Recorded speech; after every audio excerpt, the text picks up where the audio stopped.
el día de hoy, 27 de diciembre, ya yo estoy en un pie ya en el año nuevo, vuelvo a insistir y le damos la bienvenida a nuestro compañero de lucha, iba a decir de varios temas, pero en realidad el compañero Ángel Valderas, quien es un especialista en temas energéticos, pero le entramos a todo en el debate. Bienvenido, Ángel, gracias por estar con nosotros y nosotras el día de hoy. Alina, pues un saludo cordial. Efectivamente, muchos ya estamos en modo 2023, esperando el año nuevo. Una buena noticia, otro logro del gobierno de la 4T, lo que acabas de comentar sobre las vacaciones. Hay que tomar en cuenta que en Europa, solo para hacerse una idea, los obreros tienen derecho a un mes de vacaciones como mínimo y la economía no se colapsa, porque también dentro de la narrativa de la derecha se señala que, por ejemplo, es excesivo, cuando en realidad en otros países la economía, Alemania, la principal potencia europea, tienen muchísimas más vacaciones que en México. Está llamado con datos de la OCDE que México es países en los que más se trabaja. Así es que, pues muy bien a nuestro presidente con un logro adicional que va a beneficiar pues a la clase trabajadora. Cuando uno trabaja, se necesita descansar, Lina. De otra manera, el cuerpo nos la va a cobrar antes o después, y más antes que después. Totalmente, hay que seguir acabando con estos mitos del neoliberalismo en donde lo que se piensa es en los patrones y no en la clase trabajadora. Muchas gracias, Ángel, y también está con nosotros Eric Gutiérrez, compañero, colega, analista y director de Sin Línea MX. Eric, muchísimas gracias por estar aquí el día de hoy. Alina, buenas noches, auditorio, doctor Valderas, ¿cómo estamos todos estos últimos días, estas últimas campanadas del año que viene?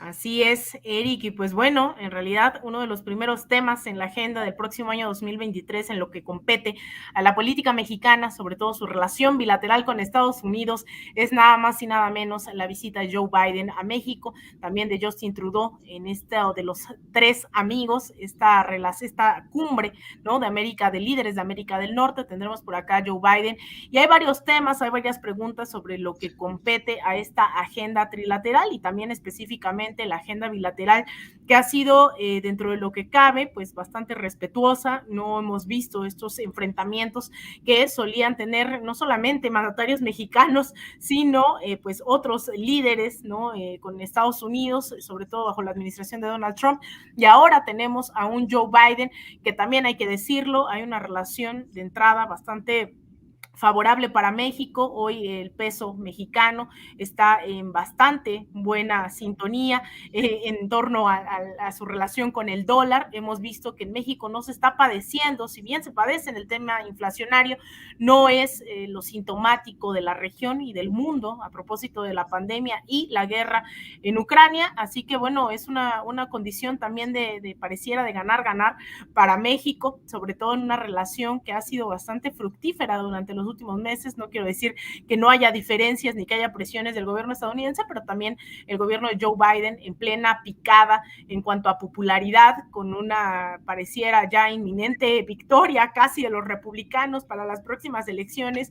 No se ve claro una sucesión presidencial dentro de los demócratas, y dentro de este encuentro que va a tener el presidente Andrés Manuel con Joe Biden, lo que dijo es que va a proponer disminuir importaciones y producir más, así habrá más crecimiento. Ese es el planteamiento, acompañado de un programa para el bienestar de los pueblos de América. ¿Cuál es tu reacción, tus comentarios a propósito de esto, Ángel? Bueno, pues primero una felicitación a Eric. Hoy en el Twitter, un tuit magnífico de Sin Línea, donde dice: medios de comunicación firmaron un pacto sobre cobertura de la violencia del narco en la época de Felipe Calderón. Yo más bien diría censura. Muy bien, Sin Línea, creo que nos ayuda a recordar de manera puntual un poco lo que decía el presidente hoy en la mañanera, también ayer: no hay texto sin contexto. Bueno, gracias a los que saludan a mi gato, dicen que es el gato más informado en materia energética, el gato Titus, probablemente sí lo sea. ¿Qué propone Alina, Eric? Lo que ha venido proponiendo Andrés Manuel López Obrador. Yo me regresaría a esta narrativa absurda, puedo atreverme incluso a decir estúpida. Yo no soy dado a insultar a la gente, decirle a alguien estúpido no es un insulto, es que son estúpidos. Pero ustedes recordarán, Eric y Alina, una primera crítica a Andrés Manuel López Obrador, incluso en su campaña electoral, e incluso desde 2006, es que no hablaba inglés, como si Enrique Peña Nieto hablara inglés, como si se requiriera hablar inglés para gobernar un país. ¿Qué estaba detrás de esta afirmación bastante estúpida? Que Andrés Manuel no iba a hacer una política exterior, una política internacional de altura. ¿Qué estamos viendo hoy? Cada vez más a un presidente con una presencia internacional muy fuerte, que ojo, no se requiere un avión como el de Peña Nieto, ni viajar cada mes al extranjero para tener la presencia que está teniendo Andrés Manuel López Obrador en Europa y en toda América, incluyendo América del Norte. Cada vez más las posiciones de nuestro presidente pesan.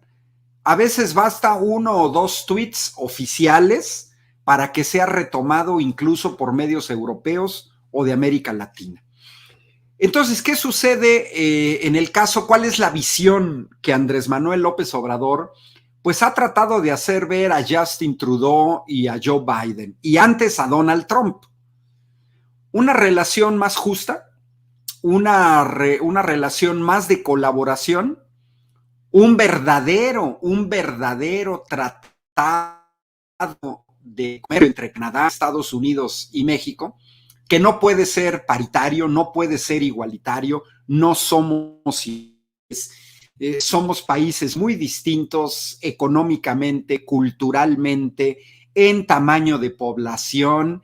Entonces, es evidente que en estos tratados comerciales, pues se tiene que tomar en cuenta que la justicia, pues también se deriva de un trato que en muchas ocasiones es relativo y que tiene que ver con el peso de cada actor político.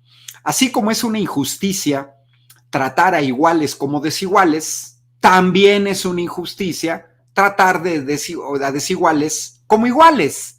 No nos pueden tratar igual que en el caso de los Estados Unidos. Entonces, Andrés Manuel ha venido planteando esto desde Donald Trump, desde su campaña electoral, desde 2018, que si se hace una sinergia entre las economías de Canadá y Estados Unidos, no una subordinación, era que aceptaron los gobiernos de Peña Nieto, de Felipe Calderón, de Fox, de Ernesto Zedillo, de Carlos Salinas, de Miguel de la Madrid. No una subordinación, sino una sinergia que permita efectivamente ver a América del Norte como un área económica. Pero lo dice un presidente que tiene un pie en el norte y un pie en el sur, porque la posición geográfica de México, así es nuestro país. Tenemos una parte en América del Norte y tenemos una parte en América Central.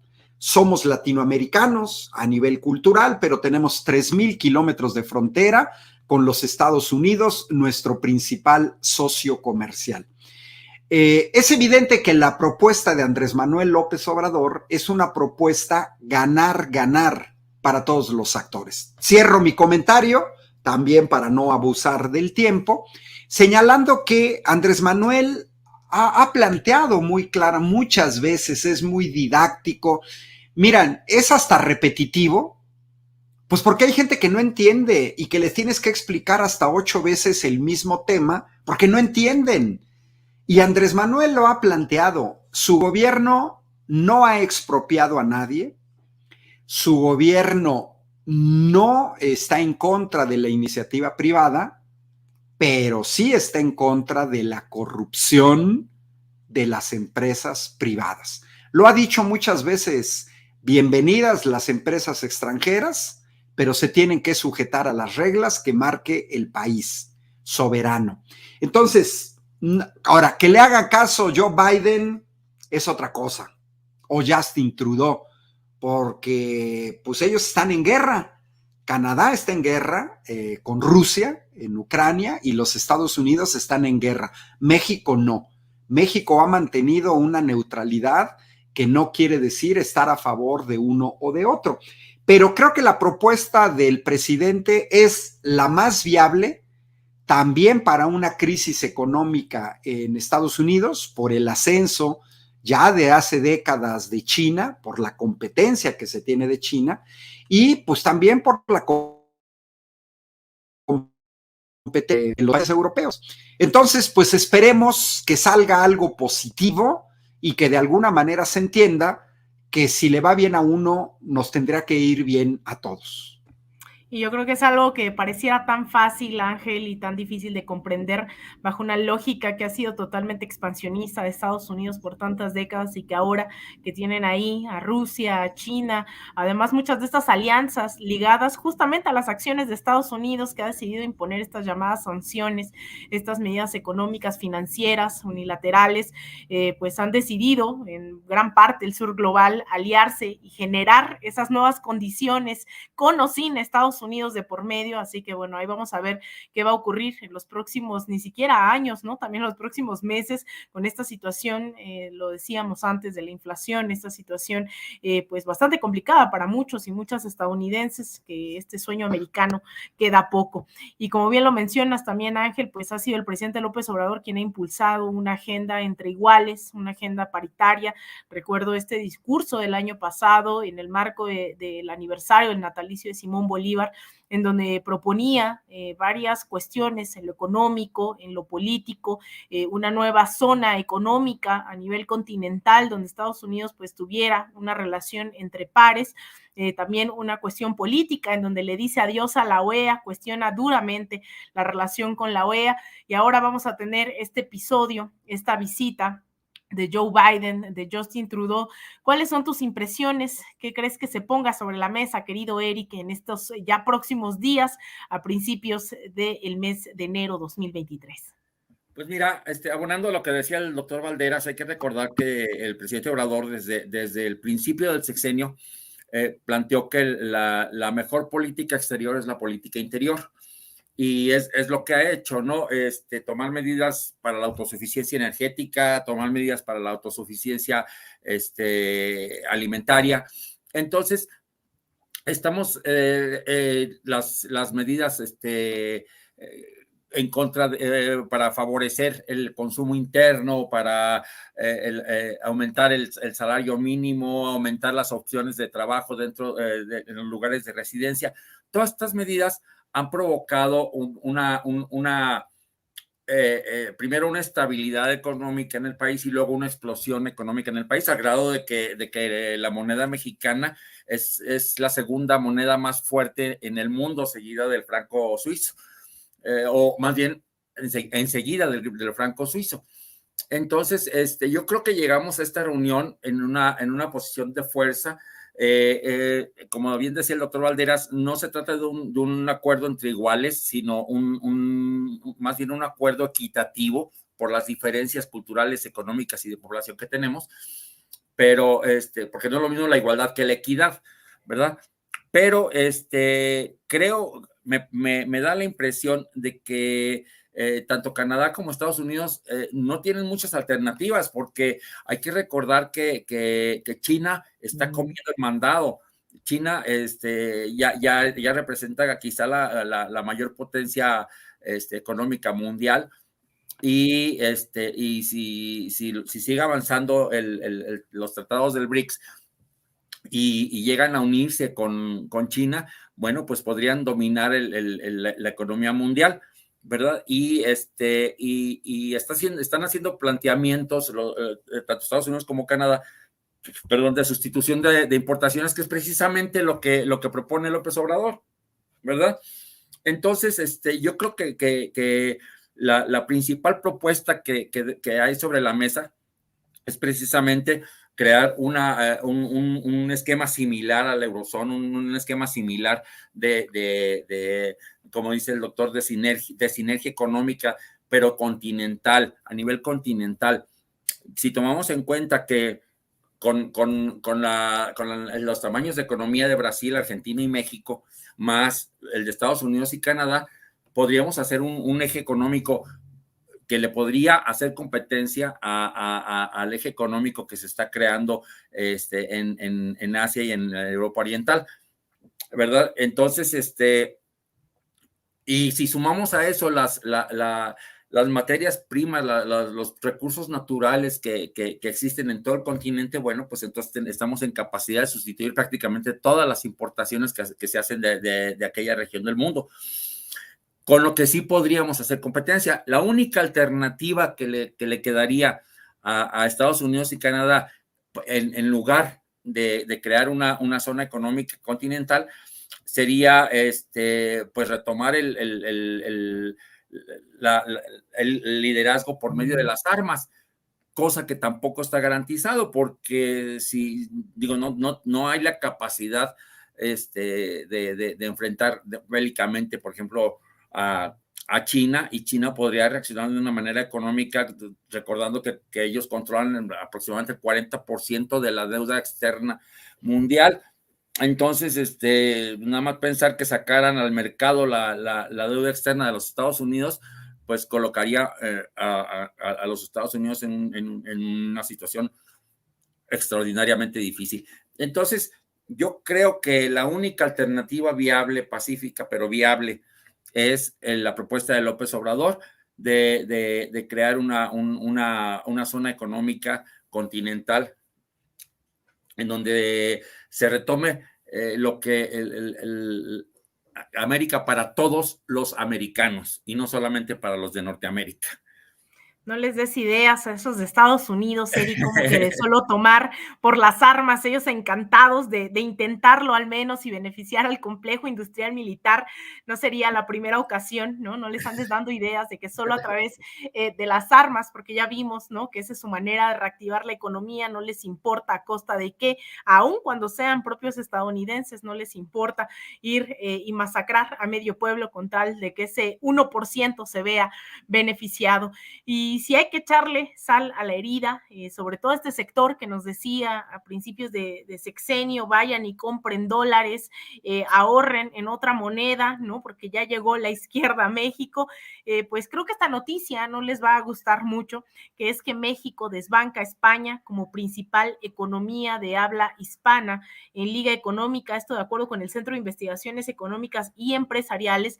México estaría situado por arriba de España, México estaría en el lugar 15º, mientras España estaría en el 16º, toda vez que la economía mexicana ha mostrado un crecimiento sólido, aunque no espectacular, dice hoy Europa Press. Ahí dice, bueno, es más bien la concentración de la riqueza, ¿no? Dentro de nuestros países, no necesariamente vamos a optar porque haya muchos multimillonarios, pero ahí están algunos de los indicadores en temas de inflación. Ahí se encuentra México, ¿no? Como uno de los países, ahí está la inflación comparada con Argentina, claro está el 92.4%, además del endeudamiento en el que los dejó Mauricio Macri, pero ahí está México, a pesar de los malos pronósticos que auguraba muchos de los sectores de derecha empresarial, ideológicos, electorales, pues se encuentra ahí en una de las principales economías en el mundo. ¿Qué opinión te merece esto, Ángel? Por un lado, pues es gratificante que en México, esto es resultado de una política económica muy precisa del gobierno de la 4T, le pese o no le pese a la derecha. La derecha por lo general no oculta, no le entra al debate con datos duros. Hoy en día tienen cerrada la boca de todas las fuentes que ellos antes utilizaban. Básicamente se basaban en el PIB, nos daban datos de la OCDE, datos como los que se acaban de presentar, pero hoy en día están mudos.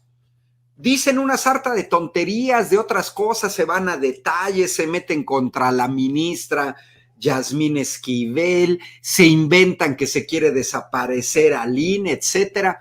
Para mí eso es una muestra de la desesperación porque no quieren reconocer la fortaleza de la economía mexicana, que además Eric, Alina y la gente que nos está siguiendo, como Tarcisio Agustino, Mark G., Origen Azteca, se tienen que rendir ante la evidencia.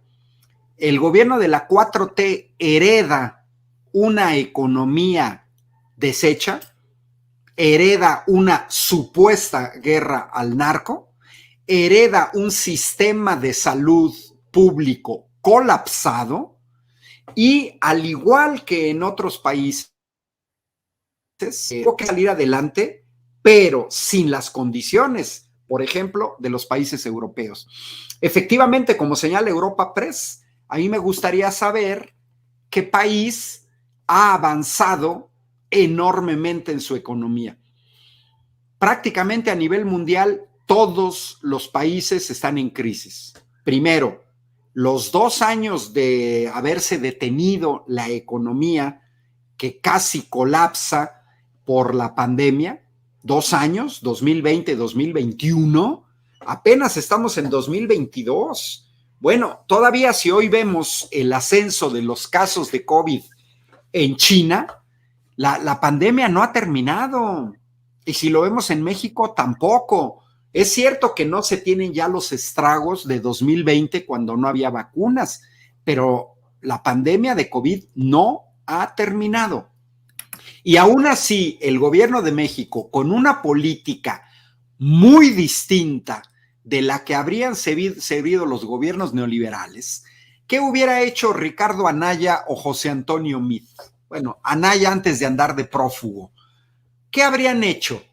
Bueno, pues apuesto 1,000 a 1, 1,000,000 a 1, que lo que hubieran hecho es pedir prestado, seguir endeudando al país, habríamos tenido una cantidad mucho mayor de muertos en la pandemia, ya se habría devaluado el peso y nos habrían seguido aumentando la gasolina cada 1 de mes. No habrían construido una refinería porque apenas les alcanza para construir una barda, como en el caso de Felipe Calderón. Por supuesto, no habrían construido un tren. Seguiría abandonado el tren rápido México-Toluca. No habrían construido un canal logístico entre Salina Cruz y Coatzacoalcos y estaríamos pagando y no estaría en funcionamiento el aeropuerto de Texcoco, que además se estaría hundiendo. Es decir, hoy hay indicadores que además se traducen en lo que ha señalado el presidente. ¿De qué sirve un PIB o un crecimiento del PIB si, como nos acabas de mostrar en unas diapositivas, ese crecimiento del PIB solamente sirve para hacer más ricos a los ricos, como pasó en Estados Unidos con la pandemia, con Jeff Bezos, con Elon Musk, con Mark Zuckerberg? ¿Y qué hubiera pasado?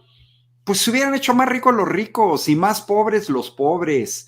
Efectivamente, la política del gobierno de la 4T ha sido, sí, crecimiento económico, pero con distribución de la riqueza. Y la distribución de la riqueza se ha dado a través de programas sociales que potenciaron durante la pandemia el mercado interno. Esas ayudas que desprecian los fifís a la gente de la tercera edad, a madres solteras, a personas con discapacidad, a estudiantes en dificultades económicas, en realidad permitieron durante la pandemia que no colapsaran los negocios pequeños, que siguieran funcionando en época de crisis. Hoy en día vemos que la política europea ha metido a sus ciudadanos, de los dirigentes europeos, han metido a sus ciudadanos en problemas tremendos. Hoy en día los europeos sufren de la carestía, la electricidad al doble, los precios del gas un 44% más caro, perdón, al revés, 112% de aumento en el precio del gas, más del doble, y un aumento del 44% en la electricidad, y por supuesto un aumento en todos los combustibles, sea carbón, combustóleo, el gas, gasolinas, diésel. los europeos ahorita están pagando un precio altísimo por las medidas tomadas por su clase política. Entonces, pues enhorabuena, ya lo veíamos, esto no es un proceso inmediato, no es de la noche a la mañana, no es que de noviembre a diciembre México desbanca a España, no. Esto arranca desde 2019, digo, es un poco exagerado, pero lo tengo que decir, arranca desde el 1 de diciembre de 2018, cuando finalmente Andrés Manuel López Obrador comienza a tomar las grandes decisiones en este país, las grandes decisiones económicas. Hoy, después de 3 años de gobierno, 4 años de gobierno, 2019, 20, 21 y 22, ahí están los resultados.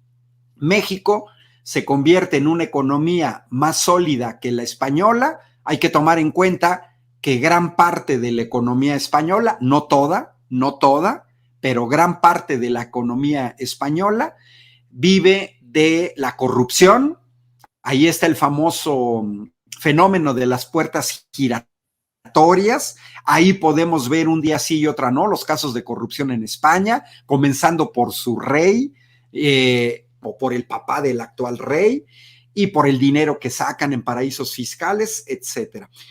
Vamos bien, qué bueno, con cabeza fría, la oposición debería de reconocer eso, porque, cierro con esto, la oposición se beneficia.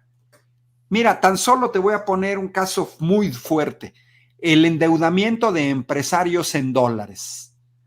Gracias a la estabilidad del cambio, estos empresarios no se han endeudado, no ha crecido su deuda como pasaba en otros años. Tenemos 4 años sin aumento, sin devaluación, y tenemos 4 años sin un aumento sustancial en el precio de los combustibles, a pesar de que dejaron privatizado el sistema y que una tercera parte de las gasolineras en México pertenecen a petroleras extranjeras. A pesar de eso, yo quiero recordar que en noviembre de 2018, el precio del litro de la gasolina magna era de 20 pesos con 50 centavos.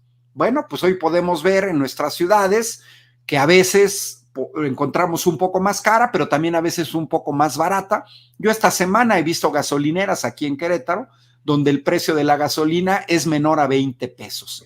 Entonces, ahí están los resultados. Es una situación que se comenzó a sembrar con la política económica del gobierno de la 4T. Bueno, me preguntan por mi gato. Este gato se llama Titus, unos ya lo conocen, y como decían, pues un gato muy informado del sector energético. Alina, Eric. Vamos a hacer un programa con Titus, seguramente tendrá mucho rating. Titus, el gato más informado del sector energético. Y mira, yo creo que pones muchos acentos, Ángel, sobre todo en estos grandes mitos, nuevamente recurriendo a los mitos del neoliberalismo, ¿no? En donde hay que crecer, hay que hablar de desarrollo, pero a costa de qué. Y esas son las grandes diferencias de lo que se plantea hoy, al menos en México, ¿no? Esta redistribución de la riqueza, ¿no? Ese crecimiento con, pues, estos programas sociales, esta redistribución de las riquezas del gobierno que no se habían dado, y que hay un sector que desprecia bastante estos cambios de vida, ¿no? Representan cambios de vida para muchos sectores de la población, lo cual evidentemente a la derecha pues también le pone bastante mal, pensando en que se dedicaban a establecer privilegios, más no a acabar con ellos. Y regresando a esto, Eric, sobre México, ¿no? Con todo este recuento que nos hace el por qué llegamos aquí, no fue de la noche a la mañana, lo dice el doctor Ángel Valderas, el que México creciera más en su economía que España. Seguramente al rey de España no le gustará esta noticia, pensando en que ellos vienen a hablarnos de democracia. Sacaron este video hace unos días en donde venían a hablarnos de lo que sí es democracia, de lo que sí tenemos que hacer. Un rey en pleno siglo XXI hablándonos como si fuésemos todavía sus súbditos, diciéndonos qué hacer. Y lo que vemos hoy en México como parte de este crecimiento también sorprende, porque a diferencia de otros países que están pasando por estas consecuencias, pues no solo de la pandemia y la guerra en Ucrania, sino también de las malas decisiones al frente de estos gobiernos, aun cuando se definen progresistas, no estamos viendo lo que ocurre, por ejemplo, en Chile, querido Eric, que es totalmente inverso a lo que ocurre en México, mientras el presidente López Obrador tiene más del 60% de aprobación, de acuerdo a varias encuestas. El presidente Gabriel Boric en Chile tiene cerca del 66% de desaprobación, casi un 70% de los chilenos rechazan su gobierno. La encuestadora CADEM habla de estos porcentajes. Un 30% de los encuestados manifestó que aprueba la gestión del mandatario chileno, mientras un 2% ni aprueba ni desaprueba, y la misma cantidad, 2%, no sabe o no responde. Aquí las cosas son totalmente al revés, de acuerdo incluso a encuestas que no diríamos son de izquierda, progresistas, ni mucho menos, pero que tiene que ver con el tema económico, la distribución de las riquezas del gobierno, los programas sociales. Estamos viendo totalmente otra dimensión a diferencia de otros países, querido Eric. Sí, mira, lo que pasa es de que todo se reduce a las grandes decisiones o a las decisiones, sobre todo económicas, que se toman en ambos países, ¿no? Contrario al análisis reduccionista de los conservadores, que se limita a indicadores como el PIB, la inflación y el tipo de cambio, en México no solamente están mejorando esos indicadores, sino que además está mejorando lo que se llama el estado de bienestar, ¿verdad? Porque sí es importante ver los indicadores como el PIB, el tipo de cambio y la inflación, pero también hay que ver que, por ejemplo, una creación en lo que va del año de 1.4 millones de empleos, según reporte del IMSS, un incremento de 20% comparado contra el año pasado para el salario mínimo programado para 2022 y otro 20% más para 2023, lo que nos lleva a un aumento del poder adquisitivo del salario, ¿sí? 62% por encima de la inflación, ¿verdad? Cosa que no está sucediendo en otros países, ya lo demostraba el doctor Valderas con el costo de la energía en Europa. Y hay que también tomar en consideración que en Europa, en la eurozona, la inflación promedio ya anda rondando el 11% de inflación, mientras en México está en 7.7. También hay que tomar en consideración que hace 2 meses la inflación en México estaba en 8.4, entonces hay un nivel de reducción, aunque comparado contra el año pasado sí hay un incremento, pero esto se debe, como todos sabemos, a la etapa post-COVID y a la situación de guerra en el conflicto de Ucrania con Rusia. Pero también ha habido una disminución de 0.7% en la deuda pública en relación con el PIB, ¿verdad?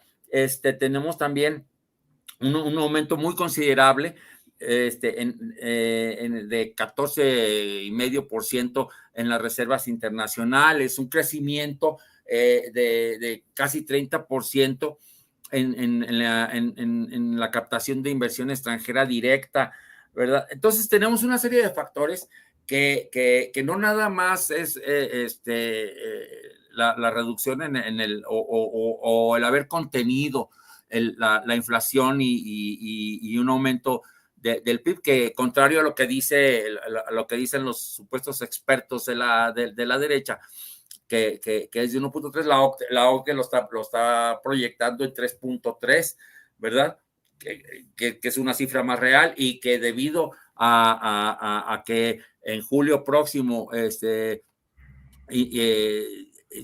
programado que inicie la operación plena de Dos Bocas y en diciembre próximo empiece la operación plena del Tren Maya, ¿verdad? Bueno, pues eso va a permitir, junto con el aeropuerto el AIFA que está creciendo, va a permitir que el crecimiento de la de la economía, bueno, pues sea cuando menos se mantenga en ese 3.3, pero las proyecciones más serias indican que se podría ir a 3.5 o inclusive hasta 3.7% para 2023 y aún mayor para 2024. Entonces, todos estos factores nos indican que no solamente está mejorando la economía, sino el estado de bienestar en nuestro país. Por eso te decía hace un momento que estamos llegando a la cumbre de líderes de Norteamérica en una posición de fuerza, en una posición que demuestra que las políticas económicas implantadas por este gobierno están funcionando, funcionan y funcionan mejor que las políticas establecidas en la mayoría de los países. Totalmente de acuerdo, Eric, y pues ya vamos llegando al fin de esta mesa. Yo no me quiero ir sin preguntarles sus expectativas para el año 2023. Yo sé que los procesos son de largo aliento, que no se definen en función de días, meses y años, pero es verdad que ya en este corte del 2022, pues ya estamos haciendo de alguna forma algún balance. El próximo año, evidentemente, pues todavía hay los rezagos de la pandemia, la inflación, todo lo que ha tenido como consecuencia la guerra en Ucrania. También hemos visto cómo se ha ido acrecentando dentro de la región, pues ya lo mencionaban ustedes, la inversión de China, hemos visto también una Rusia que parece no ceder en el tema de la guerra, pero también una reconfiguración del continente. Muchos y muchas hablan de que la esperanza está de este lado, ¿no?, del continente y sobre todo en el sur global, pensando en que hoy América Latina como nunca tiene esta correlación de fuerzas, pues muy a la izquierda, ¿no? En algunos casos más que otros. Tenemos con este 2023, arrancamos este 1 de enero con la llegada de Lula da Silva por tercera ocasión a la presidencia de Brasil. Tuvimos ya un Gustavo Petro asumiendo la presidencia en Colombia. El próximo año hay elecciones también en Argentina. Vamos a ver qué ocurre ahí. No la tienen fácil después de haber sentenciado a Cristina Fernández de Kirchner, quien parecía iba a ser la candidata del Frente de Todos, del Frente de Izquierda en Argentina, y la inhabilitaron ya de por vida para no ocupar ningún cargo. Hemos visto también, con mucho miedo, creo yo, o al menos no miedo, pero sí con reservas, el crecimiento de un discurso de ultraderecha. Empezábamos este programa poniendo a un Gilberto Lozano que nos podrá dar mucha o poca risa. Sin embargo, este discurso es bastante sintomático de la región sobre el castrochavismo, ¿no? Bueno, ahí no mencionó el Foro de Sao Paulo, le faltó dentro de su speech, dentro de su guión, hablando de este discurso que tienen ya varias de las ultraderechas que han logrado incluso asestar golpes de Estado. En ese contexto llega un México cada vez con menores dudas de representar a este sector regional de los gobiernos progresistas, asumiendo un liderazgo claro, tejiendo alianzas muy específicas, incluso en el marco de la llegada de estos golpes blandos, como en su momento el de Evo Morales, pero ahora también el de Dina Boluarte, encabezado por Dina Boluarte, a Pedro Castillo. Pues México se ha mantenido firme, ¿no?, respetando la soberanía. Se le ha acusado de injerencista, pero ha mantenido ahí clara su convicción de que la interrupción de los procesos democráticos no es la soberanía de los pueblos, la autodeterminación, la resolución pacífica de las controversias. E incluso en el caso de Ucrania se atrevieron, ¿no?, o sea, México, a tomar ese papel decisivo de proponer programas de paz. ¿Cuáles son esas expectativas? Yo sé que no tenemos bolas de cristal, doctor Ángel, pero sí, ¿qué se puede esperar, ¿no?, en México en este contexto internacional para el año 2023 y también en esta recta final del sexenio del presidente López Obrador? Bueno, mira, primero yo estoy acostumbrado a leer los comentarios de la gente que nos sigue por Facebook o por YouTube, y me da mucha risa, ¿no? Yo no le saco a los comentarios como estos. Un tal Pedro, que no sabe quién es, que pregunta, ¿cuánto te pagan por alabar al presidente? No sé si se refiere a Eric, o se refiere a ti, Alina, o si se refiere a mí, pero yo quisiera compartir esta pantalla para recordarle al tal Pedro que en otros sexenios sí que se pagaba, y no poco, para alabar a los presidentes.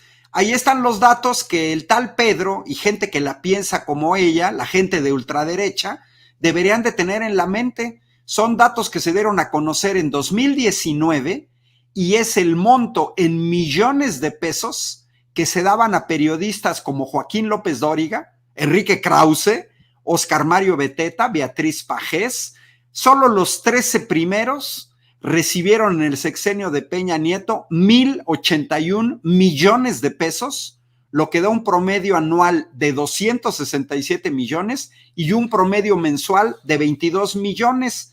Yo así le contestaría al señor Pedro, no, que no se confunda. Yo soy profesor universitario, vivo de mi trabajo, siempre he vivido de mi trabajo, y para saber que el precio de la gasolina no ha aumentado o que el peso no se ha devaluado, pues no necesitamos que nadie nos pague de ninguna manera, ¿no? Y bueno, la otra nada más me dice, invitan a panelistas que viven en Querétaro y no dicen que hace 7 días no hay agua en Querétaro. Bueno, yo le diría a Char en YouTube que los temas nos los dan los martes en la mañana y que son temas nacionales, pero que sin ningún problema en los espacios que tenemos en Querétaro, por ejemplo en Tetras, en TV WAC, en Universitario, pues hay otros temas locales.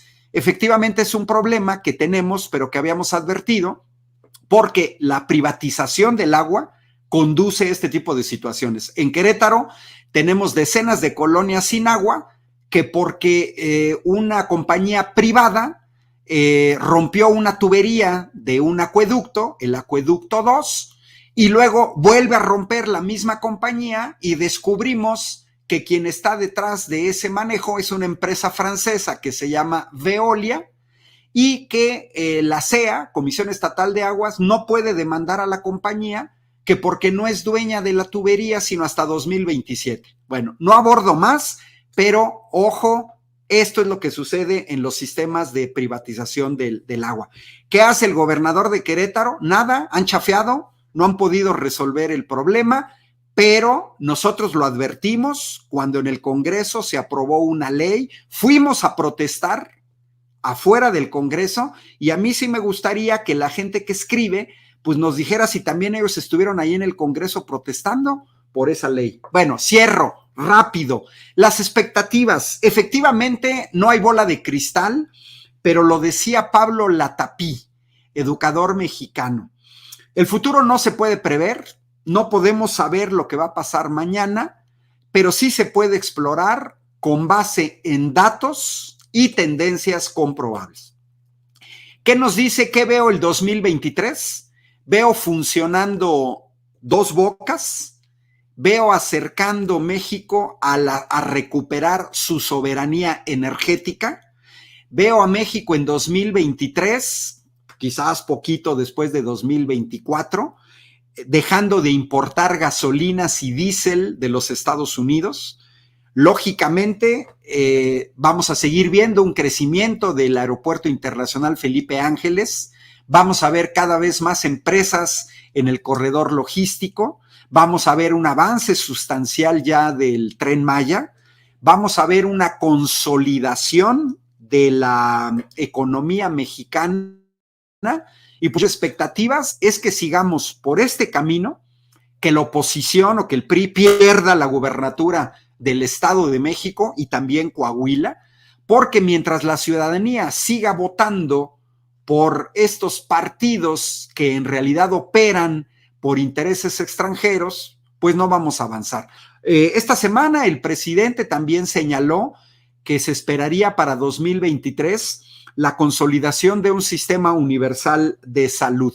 Y cierro con esto, Eric, Alina, el discurso de la ultraderecha, el castrochavismo.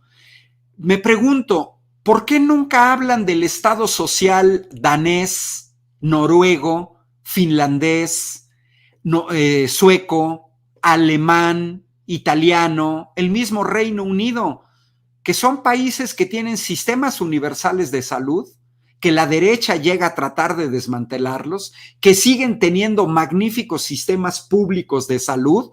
Apenas el gobierno de España acaba de aprobar una medida para no cobrar el IVA durante 6 meses y para otorgar a familias con necesidad 200 euros, 4,000 pesos mensuales. Me pregunto, ¿eso es castrochavismo? Los apoyos que da el gobierno alemán a madres solteras es castrochavismo. Las becas que da el gobierno alemán a estudiantes en sus universidades, en donde los estudiantes pagan menos que los que paga un estudiante en una universidad pública mexicana, ¿es castrochavismo? Más bien es una ignorancia pura.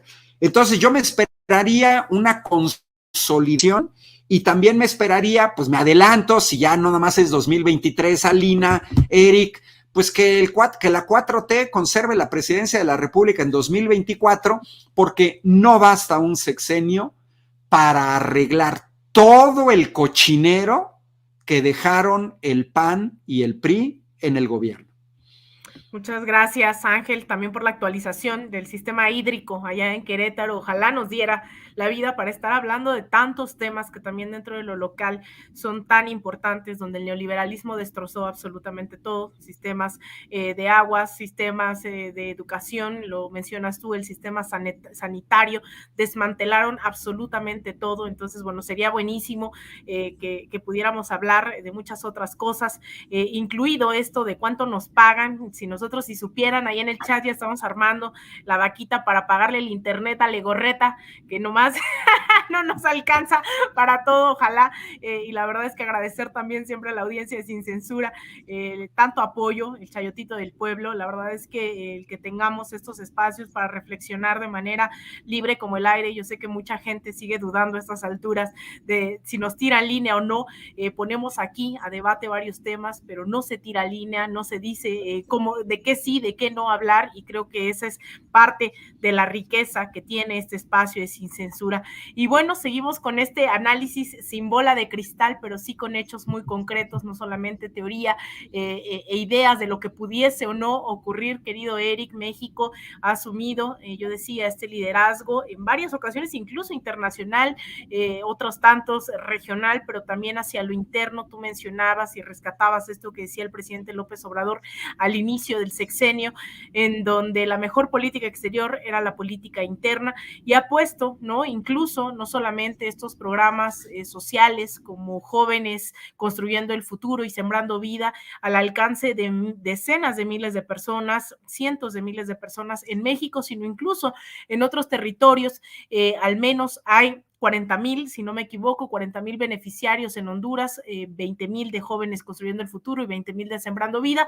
Es la misma situación en El Salvador, y parte de la gira que hizo en mayo de este año, a principios de mayo, la idea era poner también estos programas en Belice, en Cuba y bueno, en Haití. Sin embargo, en Haití la situación es bastante complicada. A principios de este año comenzó pues el asesinato, comenzamos el desastre en una de las islas, en la isla que fue la precursora de los movimientos de liberación, de independencia en el continente a finales de los 1700, pues vimos el asesinato del presidente Jovenel Moïse, y de ahí no hemos parado, pero también la idea era que México ayudara con estos programas sociales en Haití. Así que hemos visto varios de estos programas, ¿no?, que se han establecido a corto, mediano, largo plazo, dentro, fuera de México también. En el caso de Estados Unidos también se iba a apoyar a los jóvenes mexicanos, una población que también no es menor. En general, la población mexicana en Estados Unidos, más de 40 millones de conacionales, una tercera parte de nuestra población, una cuarta parte de nuestra población se encuentra viviendo, radicando en Estados Unidos. Así que son bastantes los temas que hay sobre la mesa para un 2023 que ya va a arrancar en cuestión de tan solo unos días, querido Eric. Ya tú, Alina, y el doctor Valderas dieron todos los pronósticos optimistas para el año que entra. Entonces, a mí no me queda más que poner la nota pesimista. Y yo creo que debemos tener mucho cuidado y estar muy alertas, porque lo sucedido primero en Bolivia, después en Perú, después en Argentina y luego en Perú, ¿verdad?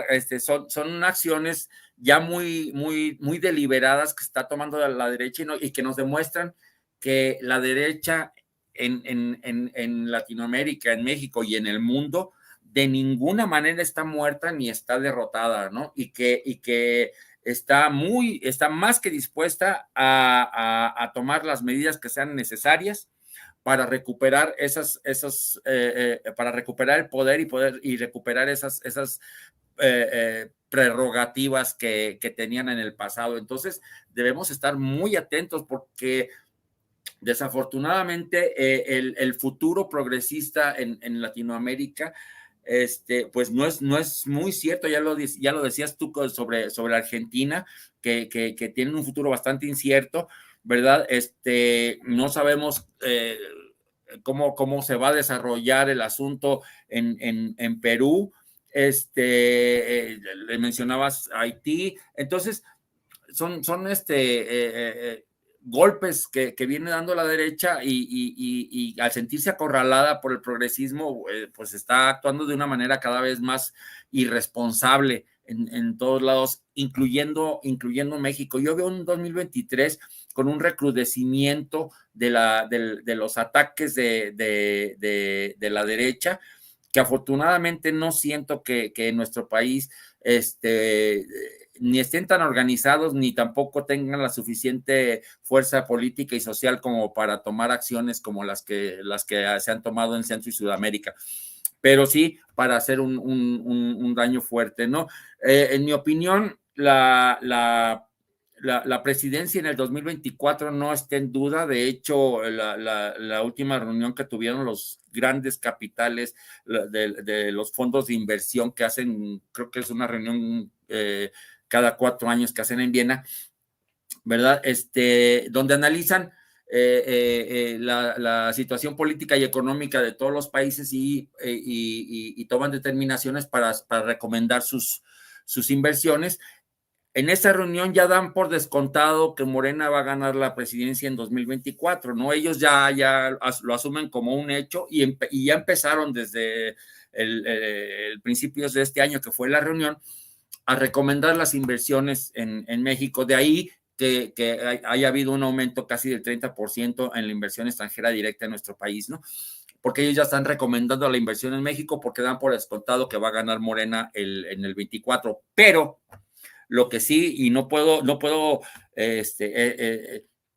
estresar esto lo suficiente, ¿verdad? Necesitamos ganar también el control del Congreso, porque sin el Congreso no se puede gobernar, ¿sí? Pueden perfectamente obstaculizar todas las acciones de un gobierno progresista desde el Congreso, como ya lo vimos en Perú, ¿verdad? Entonces, necesitamos también ganar el control del Congreso y necesitamos ganar las gobernaturas de los estados y necesitamos recuperar la mitad que perdimos de la Ciudad de México y necesitamos ganar los congresos locales. Entonces, la lucha que nos espera es una lucha bastante fuerte, bastante dura y no nos estamos enfrentando a un enemigo pequeño. Por favor, no debemos minimizarlo, y por mucho que nos reímos de un Gilberto Lozano, no debemos minimizar ese tipo de expresiones, porque son lo que representa lo más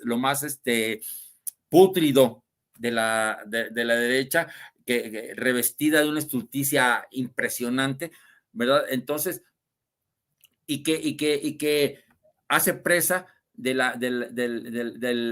odio patológico que ya muchos tienen, no solamente contra la Cuarta Transformación, sino del pavor que tienen, como decían, del castrochavismo, ¿no? Como si eso pudiera existir en México. Entonces, tenemos que estar muy alertas, tenemos que hacer la lucha, tenemos que convencer, tenemos que informar y tenemos que lograr no solamente el control de la presidencia, sino el control del Congreso y el control del país con todo eso. Así es, y creo que va a sonar bastante repetitivo, pero hace unos días que veíamos esta megamarcha convocada por el presidente López Obrador, ¿no? Para celebrar también estos 4 años de este gobierno, pues pusimos aquí en Sin Censura sobre la mesa esta rearticulación de la derecha en torno al INE. Ahora parece que se rearticula también, se agarra de la mano de la Suprema Corte de Justicia, ¿no? Y entonces van ahí rearticulándose en lo electoral, en lo ideológico, en lo político, con estos discursos que ya hablaba también el doctor Ángel Valderas, ¿no? Del castrochavismo, que en realidad es más un mito lo que se usa, ¿no? Para criminalizar e incluso demonizar desde la ignorancia lo que ha implicado el castrochavismo para la región realmente, realmente, que pues para hablar, ¿no? de la democracia. Entonces hemos visto ya ahí una marcha en torno al INE, hemos visto la cumbre de CIPAC, ¿no? De ultraderecha también aquí en la región, hemos visto incluso en torno al INE pronunciamientos del Departamento de Estado, de la Unión, de la Comisión Europea, del Departamento de Estado, así que bueno, a subestimar a otro lado, porque luego vienen de la noche a la mañana a decir, no lo esperábamos, pero ya hemos visto varios visos de lo que también están haciendo del otro lado. Y pues bueno, doctor Ángel Valderas, ya llegamos al final de esta mesa, no me despido sin antes insistir en que ese Michi tiene que formar parte de la familia Sin Censura. Ahí está solicitado ampliamente en los chats que forme parte también ya de este equipo, así que bueno, esperamos tener al Michi más informado en el ámbito energético en todo el país próximamente aquí en Sin Censura. Obviamente usted, doctor Ángel, gracias por estar aquí ya cerrando el año con nosotras en la audiencia de Sin Censura, y por qué no nos ayuda despidiéndose con sus redes sociales para seguirlo, para estar al tanto también de sus trincheras. ¡Ay, el micrófono!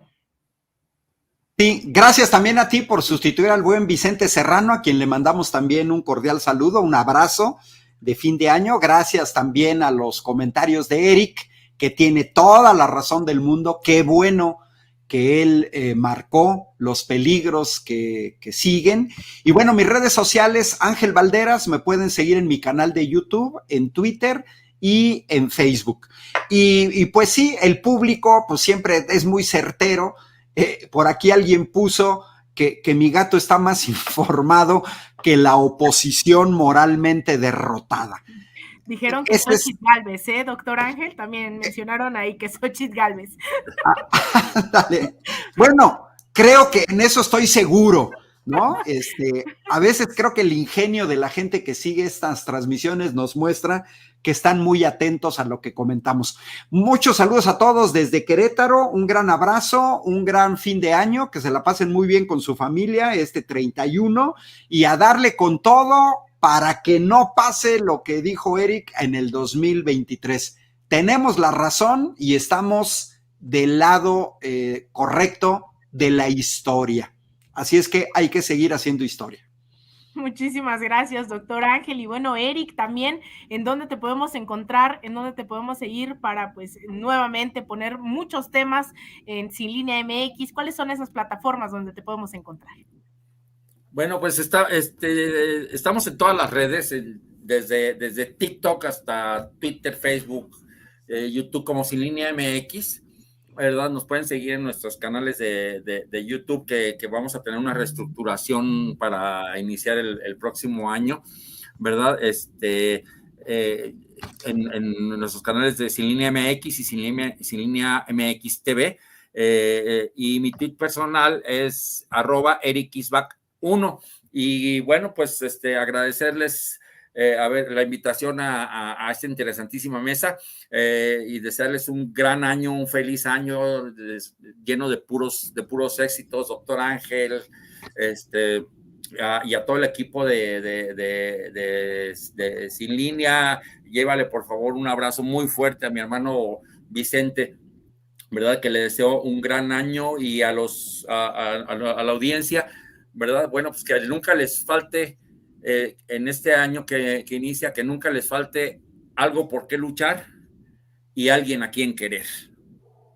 Muchísimas gracias, querido Eric, querido doctor Ángel, les agradecemos mucho, les agradezco en nombre de Vicente Serrano y todo el equipo de Sin Censura habernos acompañado la noche del día de hoy. Un abrazote. Abrazos. ¡Ay, el Michi! Pues seguimos.